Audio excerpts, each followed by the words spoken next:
నమస్తే అండి, ఎలా ఉన్నారు? అందరూ బాగున్నారా? నేనైతే చాలా బాగున్నానండి. ఈ రోజు వాతావరణం చాలా చల్లగా ఉంది మా దగ్గర. సో నేను వేడివేడిగా గుగ్గిళ్ళు చేశాను. ముందుగా గుగ్గిళ్ళు మార్నింగ్ 2 to 3 టైమ్స్ వాష్ చేసుకొని 5 to 6 అవర్స్ నానబెట్టుకోవాలి. ఈవినింగ్ వీటిని వాటర్ తో పాటు ప్రెషర్ కుక్కర్ లో వేసుకొని కొంచెం సాల్ట్ వేసుకొని 3 to 4 విజిల్స్ వచ్చే వరకు ఉడికించుకోవాలి.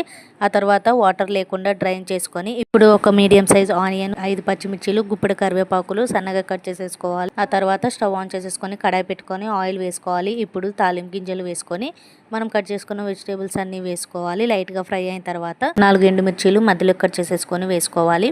ఇప్పుడు ఇవి ఫ్రై అయిపోయిన తర్వాత హాఫ్ స్పూన్ పసుపు వేసుకొని మనం ఉడికించుకున్న గుగ్గిళ్ళు కూడా వేసేసుకొని ఫ్రై చేసేసుకోవాలి. ఇప్పుడు కొంచెం సాల్ట్, అలాగే చాట్ మసాలా కానీ గరం మసాలా కానీ వేసుకొని ఫ్రై చేసేసుకొని సర్వ్ చేసుకుంటే వేడివేడి గుగ్గిళ్ళు రెడీ. తింటే మాత్రం సూపర్ ఎమ్మీగా ఉన్నాయండి ఈ గుగ్గిళ్ళు. మరి మీలో ఎంతమందికి గుగ్గిళ్ళు అంటే ఇష్టమో కామెంట్ సెక్షన్లో కామెంట్ చేయడం మర్చిపోకండి. అలాగే కొత్తగా ఎవరైనా చూస్తున్నట్టయితే లైక్ చేసి సబ్స్క్రైబ్ చేయండి.